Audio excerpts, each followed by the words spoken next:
잠언 25장 11절에서 13절 말씀.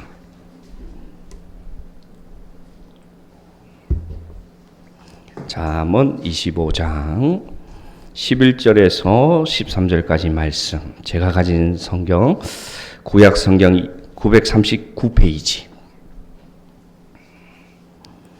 11절에서 13절 말씀 우리 뜻을 생각하며 한 목소리로 함께 읽도록 하겠습니다. 경우에 합당한 말은 아로 새긴 은쟁반의 금사관이라. 슬기로운 자의 책망은 정종하는 귀에 금고리와 정금 장식이니라. 충성된 사자는 그를 보낸 이에게 마치 추수하는 날에 얼음 냉수 같아서 능히 그 주인의 마음을 시원하게 하느니라. 아멘. 우리 잠깐 기도합시다. 하나님 아버지 감사합니다. 부족한 종이 하나님의 말씀을 감히 대언고자 이 자리에 섰습니다. 오직 주님의 말씀만 전파되게 하시고 전하는 자나 듣는 자가 오직 우리 주님만 바라볼 수 있는 거룩하고 복된 시간 되게 하여 주옵소서. 예수님의 이름으로 기도드립니다. 아멘. 오늘 잠언 25장은 우리 1절을 보면 이렇게 소개하고 있습니다. 좀 특별합니다. 잠언 말씀 중에 자세하게 이 잠언은 어떤 잠언이다 소개합니다. 이것도 솔로몬의 잠언이요. 그 다음이 좀 특이하죠. 유다 왕 히스기야의 신하들이 편집한 것이니라 그렇게 되어 있어요. 성경에 이런 부분들은 잘 없거든요. 이것도 솔로몬의 잠언이요. 두 번째 솔로몬의 말씀이다. 그런데 뒤에 편집한 자들을 드러내고 있습니다. 히스기야 시대에 신하들이 그 솔로몬의 잠언들을 모아서 편집한 내용이다. 이렇게 우리에게 독자들로부터 이해하라고 설명하고 있습니다. 히스기야 왕 여러분 혹시 기억나십니까? 어떤 왕이었습니까? 아주 이스라엘 유대 땅에 아주 인정받던 하나님께 인정받던 왕이었습니다. 그가 한 일이 어떤 일을 했느냐? 더럽혀진 성전을 정화시키고 그리고 하나님께 예배드리던 절기들을 회복하고 모든 백성들에게 우상을 타파하고 이제 하나님께 예배드리자 하면서 영적 개혁을 일으켰던 왕이 누구냐? 히스기야 왕. 그가 병이 들어 죽게 되었을 때 이사야의 말씀을 듣고 하나님 앞에 벽을 향하여 기도해서 15년을 연장받았던 이적의 왕. 그 왕이 바로 히스기야입니다. 그 히스기야 왕 시대의 신하들이 편집한 것이다. 이렇게 소개하고 있습니다. 그래서 잠언 이 25장을 보면 왕이 신하들에게 하는 이 권면의 말씀이 등장합니다. 또 왕이 후대 왕들에게 말하고자 하는 권면이 등장하기도 합니다. 그러면서 오늘 25장 2절 3절에 하나님을 소개하고 있습니다. 이 말씀을 한번 같이 보도록 하겠습니다. 25장 2절 3절 한번 읽어봅시다. 이를 숨기는 것은 하나님의 영화요 이를 살피는 것은 왕의 영안이라. 하늘의 높음과 땅의 깊음 같이 왕의 마음은 헤아릴 수 없느니라. 아멘. 그 1절에서 이렇게 소개한 이유를 알 것 같죠. 좀 특이한 것은 하나님은 알 것 같아요. 이를 숨기는 분은 하나님이다.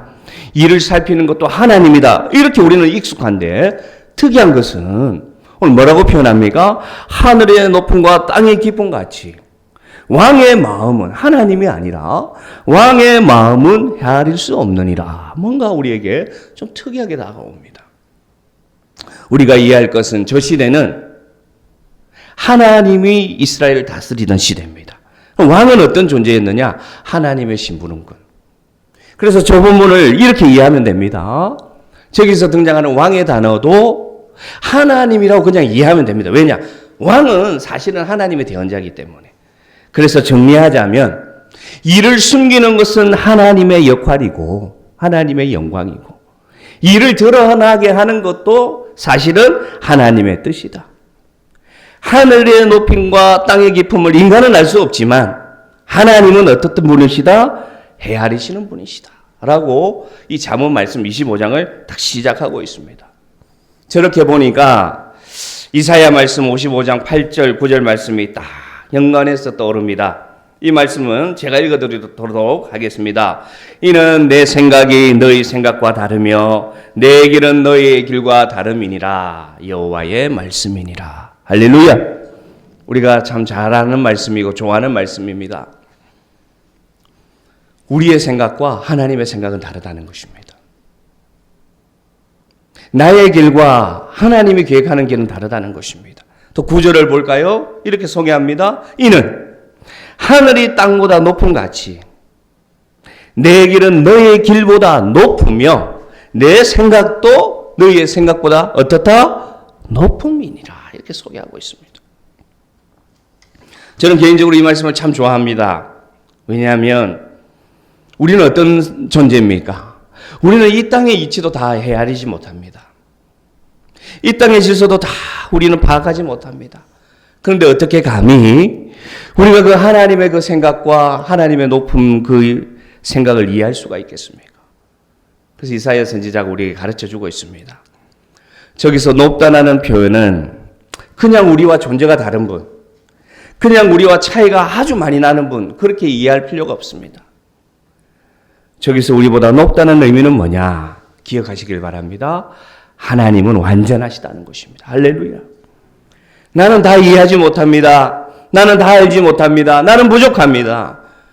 그러나 우리를 바라보고 계신 하나님은 완전하시다. 그것을 오늘 우리에게 가르쳐주고 있습니다. 그러면 그 완전 하나님의 백성인 우리가, 완전하신 하나님의 자녀된 우리가 이 땅을 어떻게 살아가야 될까요? 그것을 가르쳐주는 것이 잠언에 등장하고 있습니다. 우리는 이 하나님을 믿으며 살아가야 될 것입니다. 할렐루야. 우리보다 완전하시니까. 우리보다 그 생각이 높고 우리는 내 길을 알지 못하지만 하나님은 우리의 길을 알고 계시니까 우리는 그 하나님을 믿으면 되겠다. 믿으면 되겠다. 그걸 25장에서 오늘 우리에게 가르쳐주고 있습니다. 그렇다면 여러분, 믿는 것은 무엇일까요? 여러 가지 의미가 있겠죠. 믿는 것은 무엇일까요? 그것은 바로 신뢰함이고, 오늘 잠언 25장을 통해서 말씀드리자면 믿는 것은, 따라하시길 바랍니다. 믿는 것은 충성이다. 할렐루야. 믿는다는 것은 충성이라는 것입니다. 그죠? 나보다 완전하시고 나를 창조하시고 나의 모든 생각과 뜻을 아시고 나의 모든 생사화복을 주관하시는 하나님을 내가 믿는다는 것은, 그것은 뭐냐? 내가 그 하나님께 충성한다는 것입니다. 하나님께 충성하라고 우리는 지원받았고 우리는 선택받았음을 기억하시기를 바랍니다. 그럼 우리가 충성된 자로 사는 것이 하나님이 우리를 부르신 목적이라는 것입니다. 우리의 삶의 자리가 여러 가지가 있습니다. 여러분의 가정도 있고요. 여러분의 일터도 있고요. 또 우리가 모이는 하나님의 교회된 교회도 있습니다. 근데 여러분, 저는 이렇게 생각합니다. 우리는 가정에도 충성해야 되고 일터에도 충성해야 됩니다. 근데 믿음이 드러나면서 정말 충성해야 될 것은 무엇이냐? 그것은 당연히 하나님의 몸된, 그리고 그리스도께서 머리 대신 하나님이 세우신 교회에 충성하는 것이 사실은 우리의 믿음을 드러내는 기본이 된다는 것을 기억하시기를 바랍니다. 여러분, 인정하십니까? 나의 믿음을 과연 드러낼 수 있는 1차적인 곳이 어디입니까? 물론 가정도 일터도 우리의 믿음을 드러내는 곳입니다.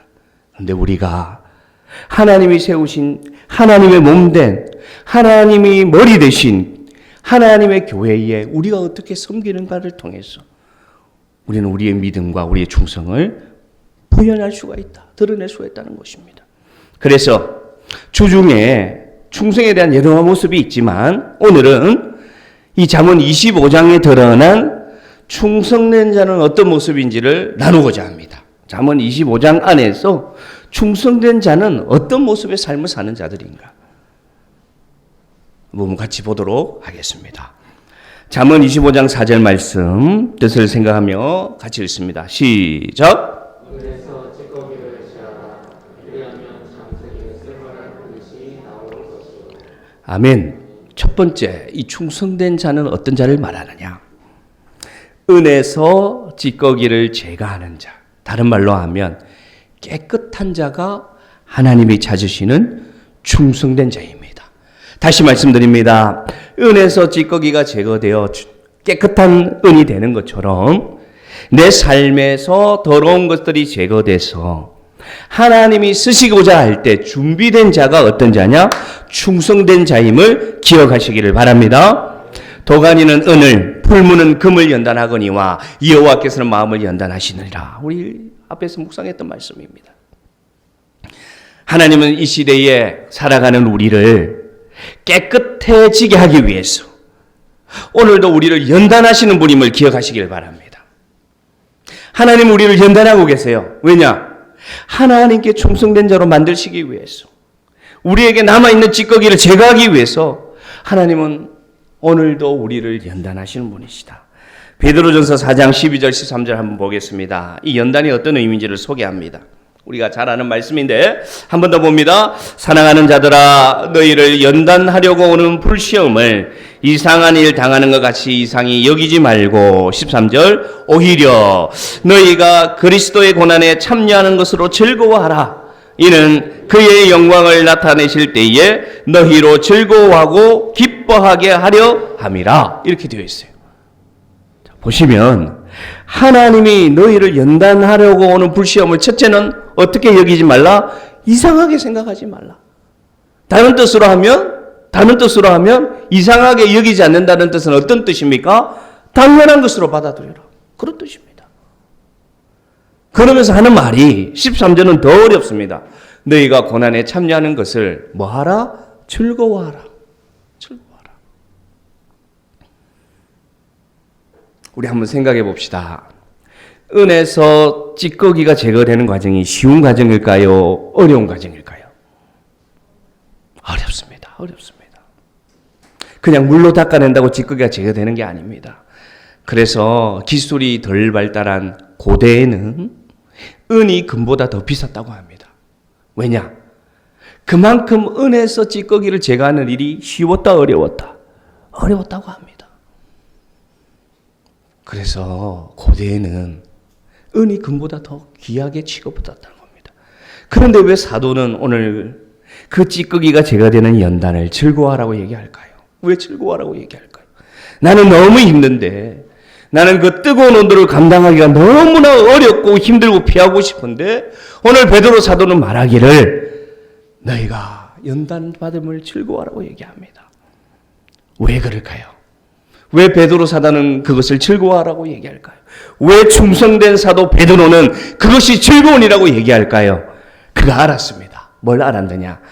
내 안에 찌꺼기가 제거되어야지 나를 사랑하사 나를 위하여 죽으신 예수님의 그 사랑을 온전히 알 수 있다는 것을 체험했기 때문에, 그 예수님과 함께 동고동락하는 것이 너무나 즐겁고 너무나 행복한 일이기 때문에 오늘 또 나를 연단하게 하시는 것은, 하나님이 나에게 시험을 보내서 힘들게 하는 이유는, 나를 눈물 나게 하는 이유는, 나를 인내하게 하는 이유는, 나를 다시금 슬프게 하는 이유는, 아프게 하는 이유는 뭐냐?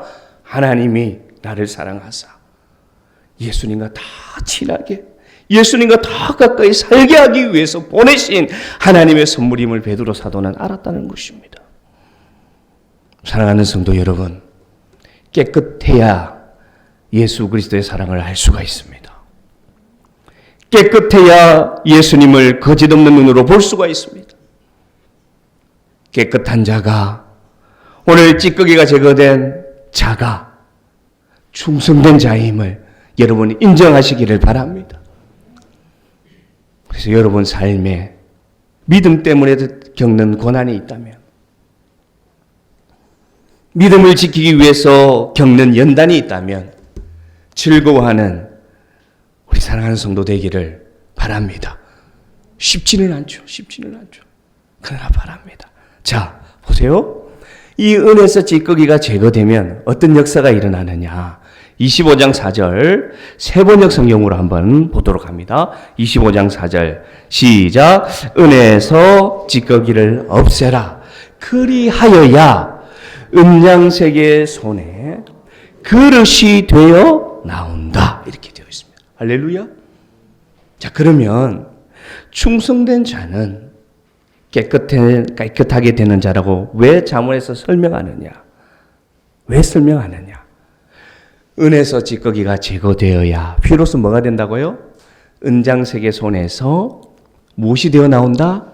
그릇이 되어서 나오기 때문입니다. 주님의 말씀을 통해서 이것을 내 삶에 적용해서 내 안에 남아있는 쓴뿌리들이 내 안에 기뻐하지 않는, 하나님께서 기뻐하지 않는 얼룩들이 제거되어야 비로소 누구 손에 사용되는, 토기장이 되신 하나님 손에 사용되는 그릇이 된다는 것입니다. 그러므로 우리가 겪는 이 과정은, 이 연단의 과정은 사용받을 만한 그릇이 되어가는 과정이라는 것입니다. 충성된 자는 뭐냐? 깨끗해져서 하나님 손에 사용되는 그릇이 되는 것이 바로 하나님의 충성된 자라는 것입니다. 여러분, 그릇이 되어야 담을 수가 있습니다. 여러분, 무엇을 담을 때 그릇이 필요합니다. 사랑하는 성도 여러분, 깨끗하게 된 그릇이 되어서, 다른 말로 하면 준비된 자가 되어서 하나님 손에 쓰임받는, 하나님 손에 들림받는 그릇 되기를 축복합니다. 그러면 제가 한번 질문해 보겠습니다. 여러분, 하나님이 담으시는 그릇이 되기를 축복한다고 제가 말씀드렸는데 여러분은 무엇을 담고 싶습니까? 한번 말씀해 보세요. 무엇을 담는 그릇이 되고 싶습니까? 자, 얘기해 보세요. 예? 지혜를 담는 그릇. 아주 믿음이 좋으십니다. 저는 돈을 담는 그릇. 맛있는 음식을 담는 그릇. 그런 그릇이 되고 싶은데. 예. 저는 이렇게 생각합니다. 은에서 찌꺼기를 제거해서 은장색의 손에 들리진 그릇이 되는 이유는 뭐냐? 왜 하나님은 우리를 그릇을 담는, 왜 담는 그릇을 만드시기를 원하느냐? 왜 그럴까요? 무엇을 담기를 원할까요? 무엇을 담기를 원할까요, 여러분? 한 가지입니다, 한 가지. 그것은 뭐냐? 하나님의 은혜를 담는 그릇입니다. 아멘. 우리가 하나님의 은혜를 담지 못하면 못 삽니다. 우리가 하나님의 은혜를 담지 못하면 살기는 사는데 예수 믿는 사람으로 살 수가 없습니다. 우리가 하나님의 은혜를 담는 그릇이 되지 못하면 살기는 사는데 행복하지가 않습니다. 하나님의 은혜를 담지 못하면 살기는 사는데 허무합니다. 만족함이 없습니다. 기쁨이 없습니다. 사랑하는 성도 여러분, 여러분 삶의 찌꺼기가 제거돼요. 하나님의 그릇이 되어서 하나님의 은혜를 온전히 담을 수 있는 그릇 되기를 축복합니다. 그래서 내 안에 하나님의 은혜가 담겨 있어야, 그 은혜가 담아져야 채워지고, 정말로 나를 채울 수 있는 것은 하나님의 은혜밖에 없습니다. 물질로 나를 채울 수도 없습니다. 내가 바라는 일이 다 된다고 나를 채울 수도 없습니다. 세상 사람들처럼 많은 돈이 있다고 나를 채울 수도 없습니다. 많은 사람이 있어서 나를 채울 수도 없습니다. 온전한 건강이 있어도 나를 채울 수가 없습니다. 나를 온전히 바라보게 하고 온전히 나를 만족하게 하는 것은 십자가의 은혜밖에 없음을 기억하시기를 바랍니다. 내 안에 십자가의 은혜가 담겨지면 나는 비로소 내가 호흡할 수 있고, 내가 살아갈 수 있고, 내가 기쁠 수 있고, 내가 행복할 수 있음을 믿으시기를 바랍니다. 십자가의 은혜가 채워져야 내가 흘려보낼 수가 있습니다. 그래서 내 주위의 사람들을 살릴 수가 있습니다. 내 안에 십자가의 은혜가 채워지지 않으면, 담아지지 않으면 빈 그릇 쓸 수밖에 없습니다. 빈 그릇 쓸 수밖에 없습니다. 그러니 매일매일 더러운 것들이 내 안에 채워집니다. 매일매일 비워도 자고 일어나면 또 들어온 것들이 내 안에 들어와서 그 빈자리를 채웁니다. 사랑하는 성도 여러분, 십자가의 은혜를 담으시는 사랑하는 성도 되기를 바랍니다. 이 뒤에 원고가 필요가 없습니다. 일주일을 그렇게 살아갑니다. 코로나의 이 시대 속에서, 이 코로나의 시대 속에서 우리 무엇을 바라보고 살아가고 있습니까, 여러분? 마스크가 벗어지는 삶? 뭐가 달라집니까? 하나님의 은혜가 채워지지 않으면 마스크가 벗어졌다고 뭐가 달라집니까? 코로나가 끝나는 삶? 이전보다 수입이 올라가는 삶? 뭐가 달라집니까? 뭐가 달라집니까? 십자가의 은혜가 채워지지 않으면 차라리 마스크 쓰고 살아가기 낫습니다.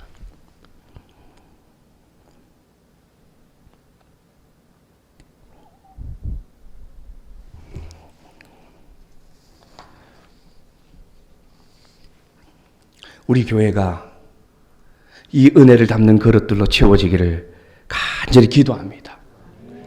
우리 모두가 다른 것이 아니라 십자가의 은혜로 가득 채워져서 우리가 살아가는 세상 가운데 그 은혜를 나누어 주고 우리 교회를 찾는 발걸음들에게 그 은혜를 나누어 주는 시냇가에 심은 교회 되기를 기도합니다. 찌꺼기가 제거되기를 주의 이름으로 축복합니다. 축복합니다, 여러분. 십자가의 은혜만이 우리의 찌꺼기를 제거할 수가 있습니다. 말씀을 전하는 주의 종이 무엇이 자랑할 것이 있겠습니까? 많이 부족하죠. 그러나 십자가의 은혜가 채워지면 이 부족함 속에 하나님의 사랑이 담길 줄로 믿습니다. 두 번째 봅시다. 충성된 자는 어떤 자느냐?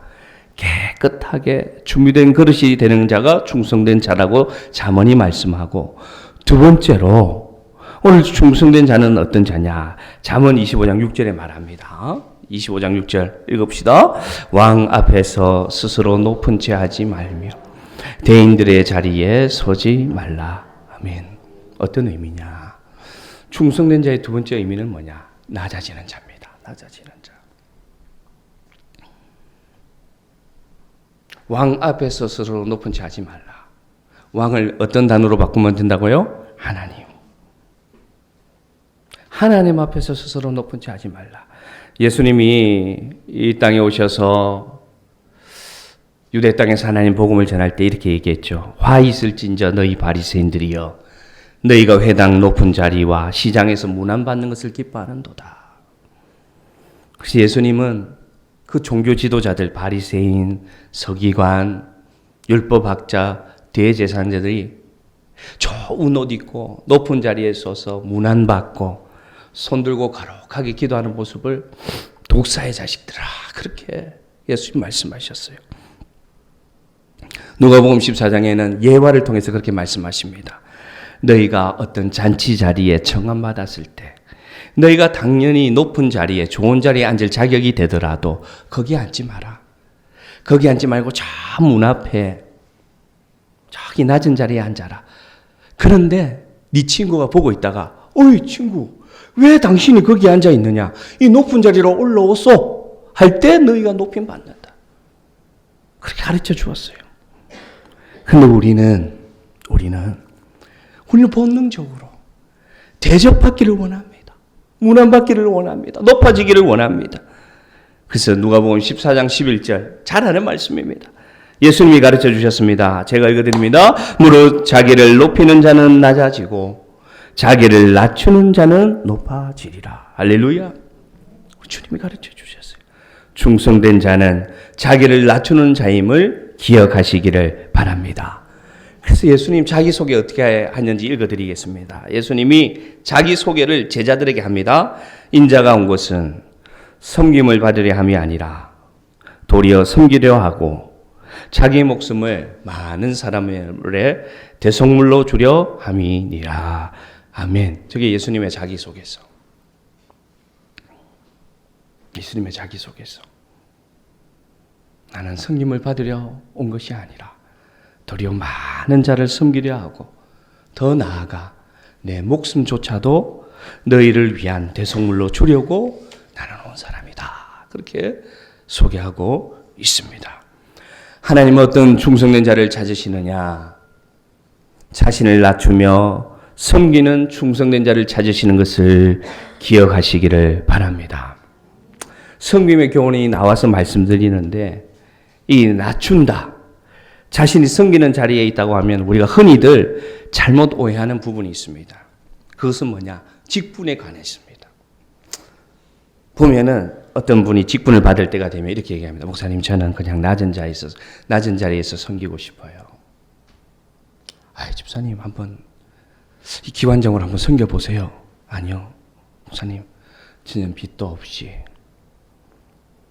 영광도 없이, 이름 없이 그냥 낮은 자리에 섬기고 싶어요. 이것은 여러분, 이 낮은 자의 자리를 오해한 것입니다. 오해한 것입니다. 에베소서 4장 11절 읽어드립니다. 자, 에베소서 4장 11절 읽읍시다. 시작. 그가 어떤 사람은 사도로, 어떤 사람은 선지자로, 어떤 사람은 복음 전하는 자로, 목사와 교사로 삼으셨으니 이는 성도를 온전하게 하여 봉사일을 하게 하며 그리스도의 몸을 세우려 하심이라. 아멘. 자, 보세요. 낮은 자로 섬긴다는 것은 저런 많은 직분들을 거부하는 게 아닙니다. 그 뜻이 아니라 자세를 말하는 것입니다. 자세. 근데 우리 흔히들 착각해요. 내가 안수 집사가 되는 것, 내가 장로가 되는 것, 내가 목사가 되는 것, 내가 습리더가 되는 것이 높은 자리로 간다고 생각하는데 그것은 세상의 생각이죠. 그건 세상의 논리죠. 전혀 아닙니다. 전혀 아닙니다. 그것은 뭐냐? 낮은 자로 섬긴다는 것은 뭐냐? 자신에게 주어진 직분 아래서 여러분, 지시하는 자나 대접받는 자의 삶을 살지 말고 어떤 마음으로? 겸손의 마음으로 섬기라는 뜻이죠. 겸손의 마음으로. 섬김의 자세를 말하는 것입니다. 그렇게 따지면 우리 모두는 그냥 빚도 없이 보이지 않는 자리에서만 섬겨야 되겠죠. 그 뜻이 아니라 다시 말씀드리지만 낮은 자로 섬기라는 것은 너에게 하나님이 주실 때 부담되는 마음으로 받고 높은 자의 마음으로 섬기지 말고 낮은 자의 마음으로 그리스도가 영광 받으시는 충성된 삶을 살아라는 것임을 기억하시기를 바랍니다. 이해되시죠, 여러분? 그게 낮은 자의 섬김입니다. 섬김의 대표적인 단어가 종이란 단어가 있습니다. 종이란 단어. 말씀드렸습니다. 종이 이 현대로 하면 어떤 뜻입니까, 여러분? 종. 노예란 뜻입니다. 노예. 그러니까 내가 하나님 앞에서, 주님 앞에서 노예된 자의 심령으로 살아가는 것이 뭐냐? 겸손히 자신을 낮추며 섬기는 자의 마음가짐이라는 것입니다. 주의 종이라는 단어가 많이 오염되었습니다. 그래서 처음 이 주의 종이라는 단어는 사실은 주님 앞에서 내가 노예처럼 하나님 앞에 겸손히 섬기겠다는 뜻의 주의 종이었는데 어느 순간 이것이 오염되어서 주의 종 하면 거룩한 사람, 하나님 다음의 사람, 이런 오해가 있습니다. 그건 잘못된 것입니다. 주의 종이란 단어는 뭐냐? 다시 말씀드리지만 내가 하나님 앞에서, 나를 부르신 하나님 앞에서 종처럼, 노예처럼 오직 주인된 주님만 영광 받으시고 멸시천대 십자가는 제가 지겠습니다 라는 마음으로 섬기는 것이 주의 종이란 단어입니다. 그래서 저는 이 주의 종이란 단어를 자주 사용합니다. 여러분 느낄지 모르겠지만 저는 기도할 때도 종이라는 단어를 사용합니다. 왜 자주 사용하느냐? 많이 부족하지만, 아직 여전히 부족하지만 종처럼 살고 싶어서 그렇게 사용합니다. 재미있는 것은 여러분, 주의 종이라는 단어를 성경 가운데 누가 제일 처음 사용했는지 아세요? 제가 한번 찾아봤거든요. 주의 종이라는 단어가 성경에 등장하는데 누가 과연 제일 처음 썼을까? 여러분 한번 생각해 보세요. 주의 종이라고 이렇게 자기 자신을 지칭한 사람, 첫 번째 사람이 누굴까요? 성경에 창세기에 나옵니다. 누굴까요? 나도 아브라함인 줄 알았어요. 나도 아브라함이 주의 종이라는 단어를 제일 처음 사용한 줄 알았는데 창세기 19장에 나오는데 아주 특이한 인물입니다. 롯입니다. 롯. 롯이 제일 처음 하나님 앞에서 주의 종이라는 단어를 씁니다. 그것도 언제 사용하느냐? 소돔과 고모라에 이제 불심판이 떨어질 테니까 천사가 얘기하죠. 너는 속히 나가서 건너편 언덕으로 올라가라. 그렇게 말할 때 롯이 뭐라고 하느냐? 주의 종이 이렇게 얘기합니다. 주의 종이 하면서 순종된 말을 할까요? 불순종의 말을 할까요? 불순종의 말을 합니다. 주의 종이 아무리 생각해봐도 저 언덕은 위험할 것 같습니다. 그렇게 얘기합니다. 자신이 죽게 되었는데 제 생각에는 저기는 위험할 것 같으니까 그 옆에 소알성이란 작은 성읍에 주의 종을 가게 하소서 그렇게 얘기합니다. 그러니까 성경에 처음 등장한 주의 종은 순종의 단어로 사용이 안 됐어요. 근데 가장 많이 주의 종이라는 단어를 사용한 사람이 성경의 인물이 누구냐? 우리가 너무나 좋아하는 인물 다윗입니다. 다윗. 그래서 그의 시편을 보면 다 자신을 고백할 때 뭐라고 고백합니까? 주의 종이 이렇게 고백합니다. 사랑하는 성도 여러분, 여러분 기도할 때 예수님을 뭐라고 부르십니까? 주라고 부릅니다. 오늘도 기도할 때 주님이라고 불렀습니다. 그러면 여러분이 주의 종임을 기억하시기를 바랍니다. 아멘 하시기 바랍니다. 여러분 모두는 주님의 종들입니다. 목사만 주의 종이 아닙니다. 여러분 전부는 주의 종입니다. 왜냐? 여러분이 주님께 기도할 때 주님 하잖아요. 주님이라 고백하는 것은 나는 누구다? 종이다. 바라기는 그래서 여러분 모두가 충성된 자의 두 번째 이미지는 뭐냐? 낮은 자의 자리에서 종처럼 주님을 섬기는 시냇가에 심은 모든 성도들 되기를 축복합니다. 사도 바울은 이렇게까지도 얘기합니다. 제가 읽어드립니다. 우리는 우리를 전파하는 것이 아니라 오직 그리스도 예수의 주 되신 것과 또 예수를 위하여 우리가 너희의 종된 것을 전파함이라. 저게 사도 바울의 자기 고백. 예수님이 주 되신 것은 이해가 돼요. 그런데 그 다음에 뭐라고 합니까? 예수님을 위하여 편지를 받는 너희 교회 성도들에게 내가 뭐 됐다? 너희의 종된 것을 나는 전파하고 싶다. 저렇게까지 낮아진 자가 누구냐? 사도 바울이다. 다시 말씀드립니다. 저기서 내가 너희의 종됐다는 것은 뭐냐? 나의 섬기는 자세가 예수님을 사랑하고 예수님께 종된 것처럼 내가 너희에게 예수님의 사랑을 전하는 자가 되고 싶다라는 다짐의 말임을 기억하시고 하나님 앞에서 자신을 낮추시고 모든 주권은 하나님에게 있고 나에게는 섬김의 의무만 있다는 것을 기억하시는 우리 모든 믿는 자 되는 우리 성도들 되기를 바랍니다. 하나님은 찾으십니다. 여러분의 가정에, 여러분의 회사에, 여러분의 가게에도 동일하게 적용됩니다. 먼저 섬기시는 우리 사랑하는 성도들 되기를 바랍니다. 가정에서도 마찬가지입니다. 남편분들도 계시고 아내분들도 계시겠죠. 우리를 종으로 불렀습니다. 주님의 종으로. 교회에서만 주님의 종일까요? 아니에요. 가정에서도 가정의 주인은 주님 되시니까 남편도 아내도 먼저 섬기시는, 회사도 마찬가지입니다. 가게도 마찬가지입니다. 여러분의 일터도 마찬가지입니다. 내가 성도고 내가 하나님의 자녀면 섬기는 자입니다. 자리가 아니라고 말씀드렸죠? 자세입니다. 그래서 여러분의 자세가 섬김의 자세로 하나님의 나라를 드러내는 충성된 자 되기를 바랍니다. 마지막으로 충성된 자의 세 번째 이미지는 뭐냐? 첫 번째가 뭐였습니까? 깨끗하게 준비된 그릇. 그 은혜를 담는 자가 충성된 자. 두 번째는 낮은 자에서 섬기는 자. 세 번째는 뭐냐? 잠언이니까 역시 빠지지 않는 교훈이 있습니다. 충성된 자는 어떤 자냐? 오늘 읽은 말씀입니다. 잠언 25장 11절 한번 보겠습니다. 잠언 25장 11절. 자, 시작. 경우에 합당한 말은 아로 새긴 은 쟁반에 금 사과니라. 아멘. 빠질 수가 없습니다. 충성된 자의 세 번째 덕목은 뭐냐? 경우에 합당한 말로 준비된 자. 네. 경우에 합당한 말은 어떤 의미일까요? 경우에 합당한 것은, 경우는 상황을 말합니다. 상황.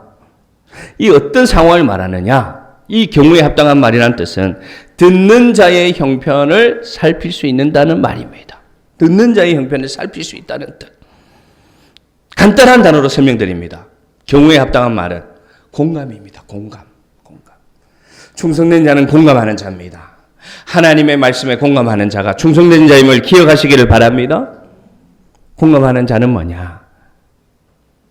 공감하는 자는 하나님의 말씀에 공감하고 사회생활 속에서도 그 말에 공감할 줄 아는 자가 충성된 자가 될 수가 있습니다.